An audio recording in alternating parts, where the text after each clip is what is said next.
రాజీవ్ యువ వికాసం గురించి మనం ఎప్పుడైనా సరే అప్లికేషన్ డౌన్లోడ్ చేసుకోకుంటే తర్వాత కూడా చేసుకోనికి వీలుంటుంది. రాజీవ్ యువ వికాసం అయితే ఆన్లైన్ అప్లికేషన్ అయితే చేసుకున్నాను నేనైతే. ఆన్లైన్ అప్లికేషన్ చేసుకున్న తర్వాత మనకు స్టేటస్ అనేది ఒక కాలం అయితే ఉంటుంది అక్కడ.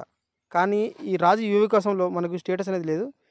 సో నేనేం చేసినా అంటే అప్లికేషన్ అయితే సబ్మిట్ చేసేసిన, కానీ అప్లికేషన్ ఫామ్ అయితే నేను డౌన్లోడ్ చేసుకోలేదు. ఇప్పుడు ఏమవుతుందంటే ఎంపీడీఓ ఆఫీస్లో అయితే మనకు అప్లికేషన్ ఫామ్ ఇవ్వమని చెప్తున్నారు. ఈ సర్క్యులర్ అనేది ఫస్ట్లో అయితే ఎవరికి తెలియకుండే, అందుకే నేను కూడా అప్లై చేసి అలా విడిచిపెట్టేసిన. ఇప్పుడు నాకు అప్లికేషన్ ఫామ్ అయితే కావాలి. దానికోసమని నేను ప్రింటర్స్ అనే ఆప్షన్ ఎక్కడైనా ఉందా, లేకుంటే ప్రింట్ డౌన్లోడ్ చేసుకోనికి అప్లికేషన్ డౌన్లోడింగ్ అనే ఆప్షన్ ఎక్కడైనా ఉందా అని చూస్తుంటే అసలు లేనే లేదు. ఇప్పుడు నేనైతే సబ్మిట్ చేసేసిన, కానీ అప్లికేషన్ ఫామ్ అయితే నా దగ్గర లేదు. సో ఇప్పుడు ఎలా చేయాలి?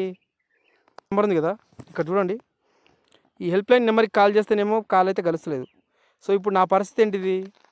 ఇప్పుడు అప్లికేషన్ ఫామ్ ఉంటేనే కదా నేను ఎంపీడీఓ ఆఫీస్లోకి అయితే ఇచ్చేది, లేదు. మరి ఇప్పుడు ఎలా?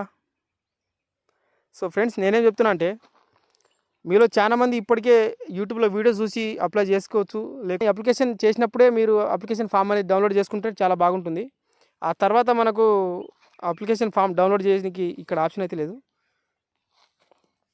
ఇక్కడ ఒక సామెత అయితే ఉంది, మనం గోరింటాకు సినిమాలో లాస్ట్ అన్నం తిన్నప్పుడు చేతికాడ కూడిని కాళ్ళతో తన్నేసిందని అన్నట్టు ఇప్పుడు నా పరిస్థితి అయితే అలాగే ఉంది. సో మీరు ఎవ్వరు అలా కాకూడదని నేను ఈ వీడియో అయితే చేస్తున్నా.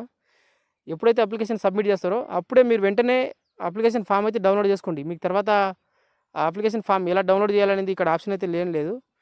సో ఇది ఫ్రెండ్స్ నేను చెప్పాలనుకుంటుంది. సో దయచేసి అందరూ కూడా ఈ ఇన్ఫర్మేషన్ మీ దగ్గరకు వచ్చేసరికి కొంచెం లేట్ అయితే అవ్వచ్చు, కానీ ముందుగా చేరేలాగా ఈ అప్లికేషన్ అయితే మీరు లైక్ చేసి ముందుకు ఫార్వర్డ్ చేయండి.